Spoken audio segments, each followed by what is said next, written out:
Merci d'être avec nous sur Al24 News au sommaire de l'actualité de ce jeudi 10 avril.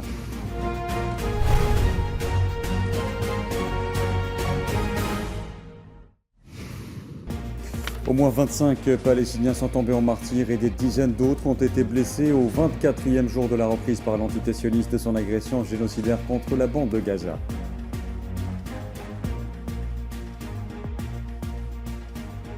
Les agressions répétées de l'entité sioniste contre le territoire syrien dénoncées au Conseil de sécurité par le représentant permanent de l'Algérie auprès des Nations Unies, Ammar Benjama, au nom du groupe A3+.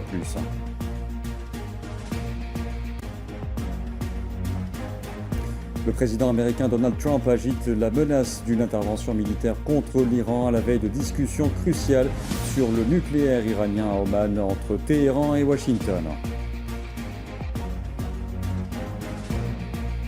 Et puis Donald Trump continue d'affoler les bourses mondiales en annonçant suspendre pour 90 jours les taxes dites réciproques, tout juste entrées en vigueur sur les importations de dizaines de pays, à l'exception de la Chine. Bonsoir à tous. 24 jours après la reprise de son agression génocidaire contre la bande de Gaza, l'entité sioniste a continué à bombarder plusieurs régions de l'enclave palestinienne, faisant au moins 25 martyrs et des dizaines de blessés. Depuis la violation du cessez-le-feu par l'entité sioniste le 18 mars, 1522 Palestiniens sont tombés en martyrs et 3834 autres ont été blessés. Par ailleurs, le bilan des victimes depuis le 7 octobre 2023 s'est alourdi à 50 886 martyrs et 115 875 blessés.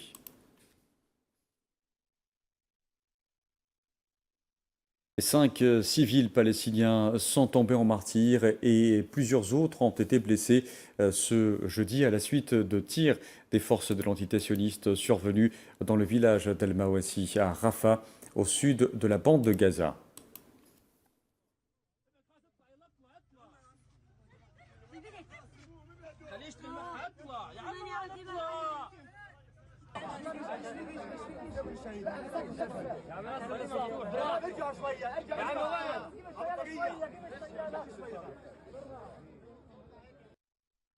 Au moins 6 Palestiniens sont tombés en martyrs et de nombreux autres ont été blessés suite à des bombardements des forces de l'entité sioniste sur le quartier de Shoujaïa, à l'est de la ville de Gaza, au centre de l'enclave palestinienne.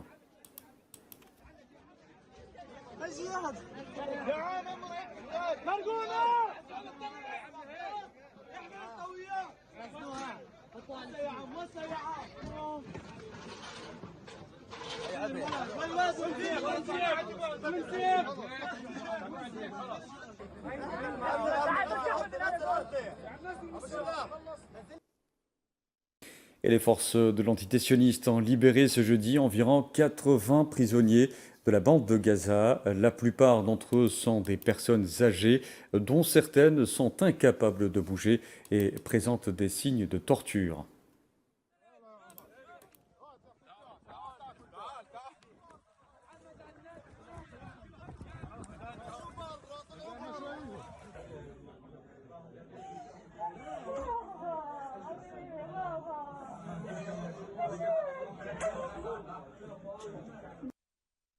Et 10 des 80 prisonniers libérés ce jeudi ont été transférés par des membres du CICR à l'hôpital des martyrs d'Al-Aqsa à Deir el-Balah immédiatement après leur libération à cause des mauvais traitements qu'ils ont subis pendant leur détention dans les geôles israéliennes.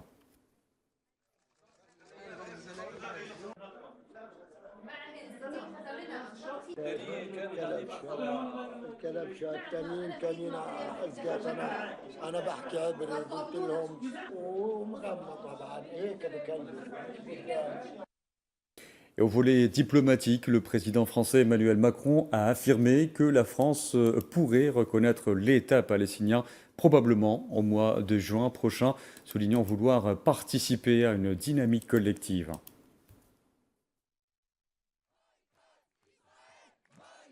On se bat pour Gaza, le retour de la paix et de la sécurité, l'humanitaire et une solution politique. On doit aller vers une reconnaissance. Et donc dans les prochains mois, on ira. Et je ne le ferai pas pour l'unité ou faire plaisir à tel ou tel, je le ferai parce que je pense qu'à un moment donné, ce sera juste. et parce que je veux aussi participer à une dynamique collective et de nous engager sur une sécurité collective de la région. Et plus de 6 semaines après le blocus total imposé par l'entité sioniste à la bande de Gaza, la nourriture, l'eau, le carburant et les fournitures médicales manquent cruellement à l'appel. Le spectre de la famine guette une nouvelle fois le peuple palestinien. Asma Leïda.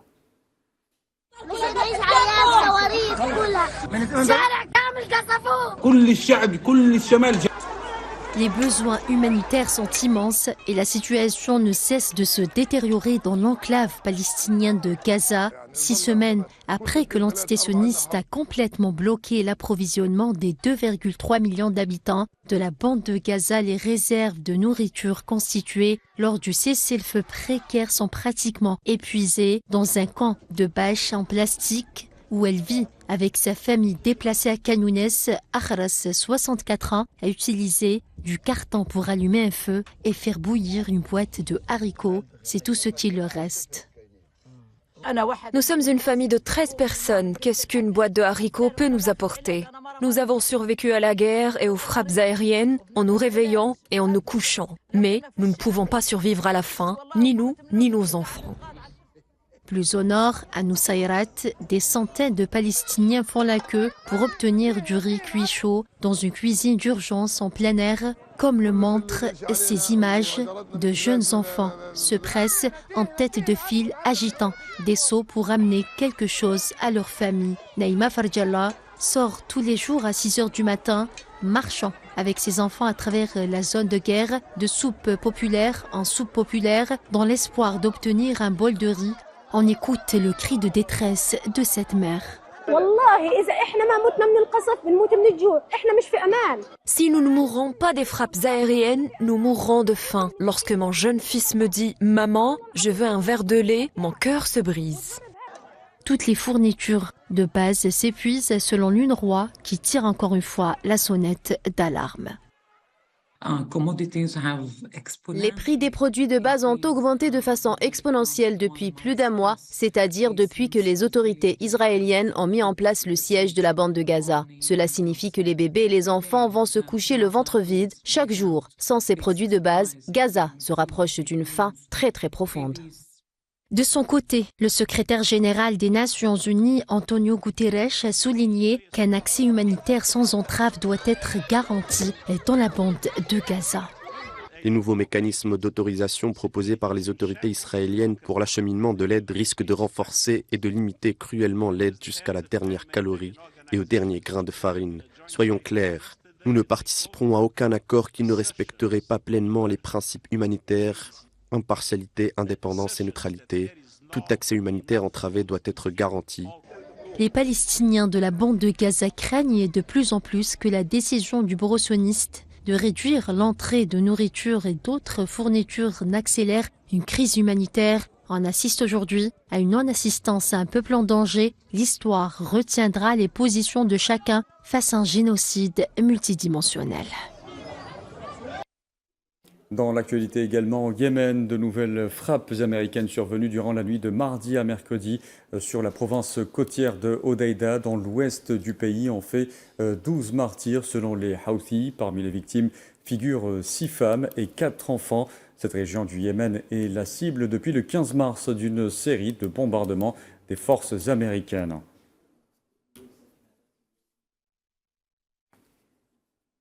Et je vous le disais en titre, à la demande de l'Algérie et de la Somalie, le Conseil de sécurité des Nations Unies a tenu ce jeudi une réunion d'urgence sur les conséquences des agressions de l'entité sioniste contre la Syrie. Lors de son intervention, le représentant permanent de l'Algérie auprès des Nations Unies, Ammar Benjama, a dénoncé au nom du groupe A3+, les agressions répétées de l'entité sioniste en territoire syrien. Nous avons appris que les dernières frappes auraient fait 9 victimes civiles et auraient endommagé des infrastructures civiles. Les A3+, condamnent fermement ces opérations militaires qui sont contraires au droit international, y compris à la Charte des Nations Unies, plus particulièrement l'article 2, paragraphe 4, qui interdit la menace de recourir à la force et le recours à la force contre l'intégrité territoriale ou l'indépendance politique de tout État. Nous insistons sur la nécessité de garantir le plein respect de la souveraineté et de l'intégrité territoriale de la Syrie. Nous faisons nôtres les préoccupations de l'envoyé spécial qui a indiqué que de telles mesures hypothéquaient les efforts visant à ériger une nouvelle Syrie en paix avec elle-même et avec la région.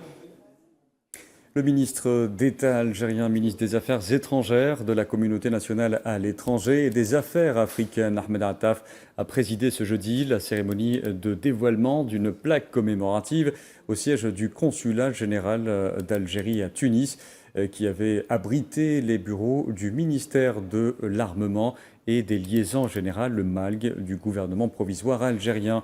Intervenant à cette occasion, le consul général d'Algérie à Tunis, Nasreddine Laraba, a affirmé que l'apposition d'une telle plaque se voulait un hommage aux Moudjahidines de la glorieuse révolution de libération et une glorification des valeurs Chouhada.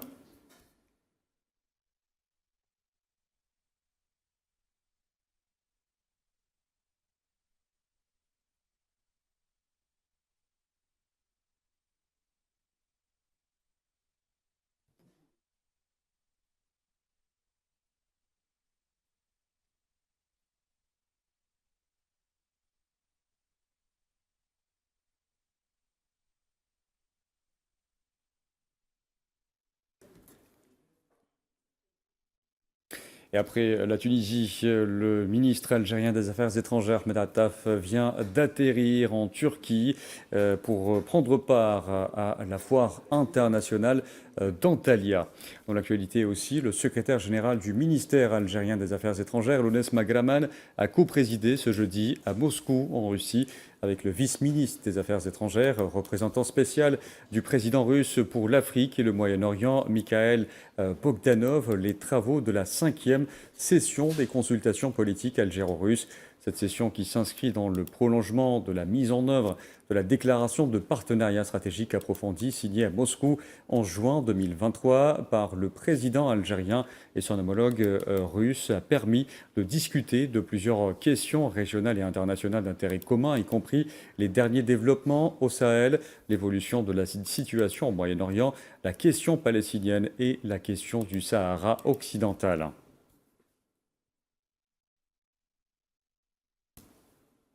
Et un nouveau rapport sur les droits de l'homme a documenté l'escalade des crimes de l'occupation marocaine au Sahara occidental à travers l'utilisation de drones contre les civils sahraouis. Selon le Bureau sahraoui de coordination et de l'action contre les mines, l'occupation marocaine a ciblé près de 300 personnes. Naila Hamouda.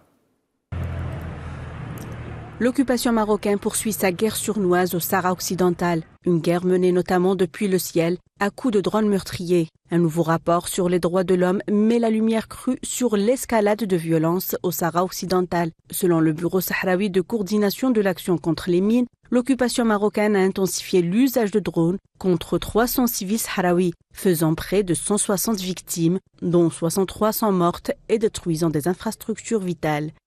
En seulement 4 ans, 123 attaques de drones ont été menées par l'occupation marocaine au Sahara occidental. Ces frappes sont qualifiées d'exécutions de masse, utilisant des missiles impitoyables. Près de 50% des frappes visaient des véhicules de voyageurs, tandis que 60% des victimes se trouvaient en dehors des zones de combat, provoquant ainsi un climat de peur et paralysant toute activité économique. Un constat alarmant que le rapport qualifie de tactique systématique. Un véritable outil de guerre psychologique au service d'une occupation illégitime. Mais au-delà des chiffres, c'est l'indifférence qui choque. Le silence de certaines organisations des droits humains est pointé du doigt, accusé d'alimenter l'impunité. Ce ne sont pas seulement des corps que les drones cherchent à briser, mais une mémoire, une identité, un droit d'exister et de disposer de soi. Et pourtant, le peuple sahraoui continue de se lever, non pas pour survivre, mais pour témoigner jusqu'au jour où il pourra lui-même décider de son sort. Parce qu'être opprimé, ce n'est pas être effacé. 4 Américains, dont 3 venant d'être transférés aux États-Unis, sont accusés d'implication présumée dans un coup d'État manqué en mai 2024 en République démocratique du Congo. C'est ce qu'a annoncé le ministère américain de la Justice. Les 3 hommes sont accusés de complot en vue de faire exploser des installations gouvernementales, de tuer ou enlever des personnes en pays étrangers, entre autres charges.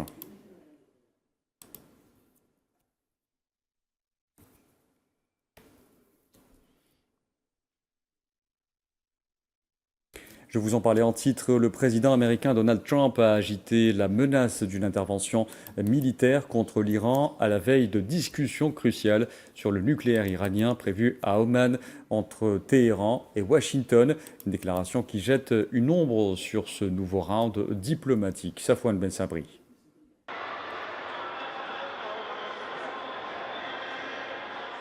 C'est une évidence. L'arme nucléaire iranienne serait un casus belli pour Washington. Dans le jargon politico-militaire, cela équivaut à une raison valable pour déclencher une action militaire, une guerre ouverte. La seule chose qu'ils ne peuvent pas avoir, c'est une arme nucléaire. Ils le comprennent. Vous savez, les gens sont tellement incroyables en Iran et ils sont tellement intelligents.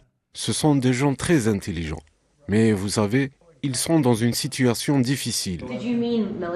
Vouliez-vous parler d'une action militaire si l'Iran n'est pas d'accord? Oh, si nécessaire, tout à fait, oui. Pour l'heure, l'option militaire n'est qu'une éventualité en cas d'ultime recours. Trump affirme vouloir que l'Iran prospère, mais sans nucléaire. Par ailleurs, en cas de passage à l'acte, l'entité sioniste serait directement impliquée dans une potentielle agression de l'Iran. Elle serait en chef de file, déclare le président américain. La menace de Donald Trump survient en pleine préparation des négociations entre Américains et Iraniens prévues pour le 12 avril. L'émissaire américain pour le Moyen-Orient, Steve Witkoff, doit y participer ainsi que le ministre des Affaires étrangères iranien. Le président américain avait pris de court tout le monde en annonçant que des négociations avec l'Iran étaient déjà en cours, alors que l'aile dure des néoconservateurs américains souhaite une dissuasion militaire visant les installations pétrolières iraniennes. Une ligne appuyée et encouragée par l'entité sioniste. Donald Trump, je vous disais également en titre, qui continue d'affoler les bourses mondiales. Il a opéré hier un revirement saisissant à propos des droits de douane, annonçant qu'il suspendait pour 90 jours les taxes dites réciproques, tout juste entrées en vigueur sur les importations de dizaines de pays, à l'exception de la Chine, visée au contraire par des droits de douane encore alourdis. Mohamed Wali Ben Shaban. Le président américain Donald Trump a annoncé une trêve tarifaire de 90 jours pour la plupart des nations. Cette pause ne concerne pas la Chine. Un tarif de 125% serait désormais appliqué sur une large gamme de produits chinois. Le secrétaire au Trésor américain explique la stratégie de Washington. Nous avons commencé par une pause de 90 jours et nous verrons ce qui se passera si d'autres pays se manifestent. Mais nous avons une réunion avec le Vietnam aujourd'hui et nous avons l'un des plus gros déficits commerciaux avec ce pays, donc j'espère que les choses évolueront dans la bonne direction. La Chine a exprimé une vive protestation contre la politique tarifaire américaine. Les États-Unis, par intérêt personnel, ont utilisé les droits de douane comme arme pour exercer une pression maximale et rechercher des avantages égoïstes. Cela porte gravement atteinte aux droits et intérêts légitimes de tous les pays, viole les règles de l'OMC et porte atteinte au système commercial multilatéral fondé sur des règles internationales. Les Britanniques, quant à eux, ont salué la décision de Trump de suspendre en grande partie ces vastes droits de douane mondiaux, tout en avertissant que le défi n'était pas disparu. Je suis ravi de constater les changements concernant les droits de douane, mais le défi est toujours là et je ne pense pas que ce soit une phase passagère. Je pense que nous vivons dans un monde en mutation. La communauté internationale suit de près l'évolution de cette guerre commerciale qui semble loin d'être terminée. La Chine, tout en annonçant des mesures de réciprocité, se trouve dans une position délicate, tandis que les États-Unis continuent de faire pression pour des concessions économiques et commerciales. Et la Chine cherche à maintenir la stabilité du yuan face à l'actuelle guerre tarifaire, demandant de manière informelle aux banques d'État d'arrêter leurs achats du dollar, une mesure jugée sans impact réel sur la dédollarisation.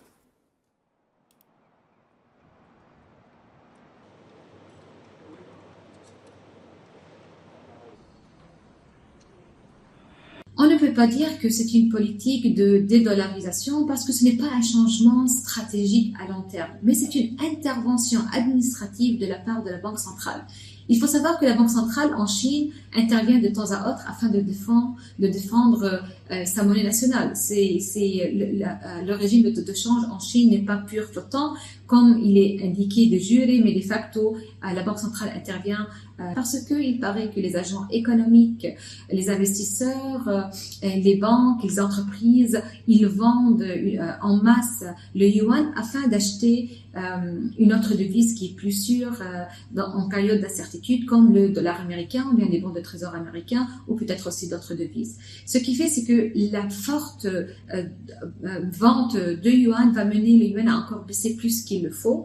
C'est pour ça que la Banque centrale a demandé aux grandes banques, aux grosses banques, de ne plus acheter des dollars, c'est-à-dire de ne plus accepter la vente des yuan afin de stabiliser un peu la dépréciation ou bien afin de gérer un peu la baisse de la devise nationale. Et dans ce même contexte, la Commission européenne a annoncé la suspension pendant 90 jours de ces mesures de rétorsion contre les nouveaux droits de douane américains afin de s'aligner sur la pause décidée par Donald Trump et de laisser place à une solution négociée.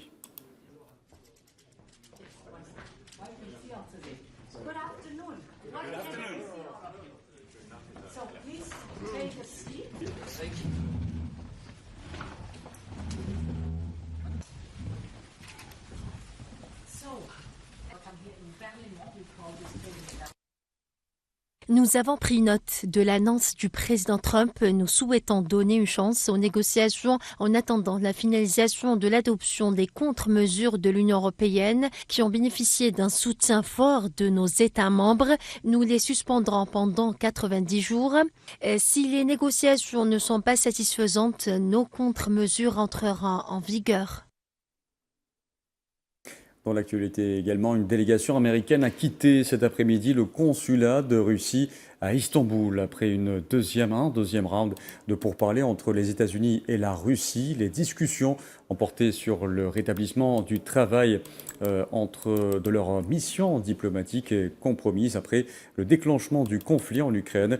Les discussions sont menées par le nouvel ambassadeur de Russie à Washington, Alexander Darchiev, et la secrétaire d'État adjointe Sonata Kulter.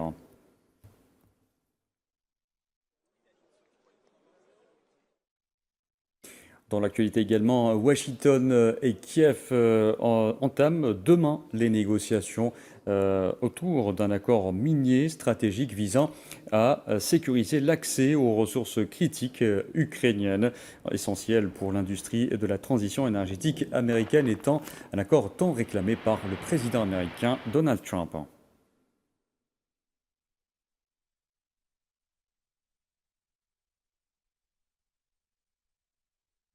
Allez, on termine par du sport, football. Le CS Constantine a créé la surprise hier en éliminant l'USM Alger en quart de finale.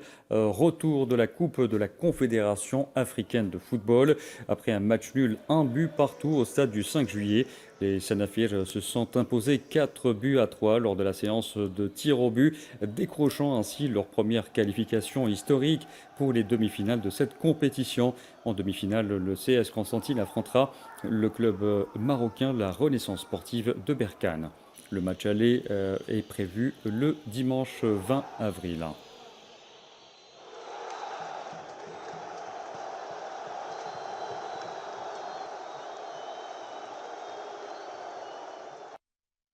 Voilà, et on arrive à la fin de ce journal. Merci à vous de l'avoir suivi. Excellente soirée à tous.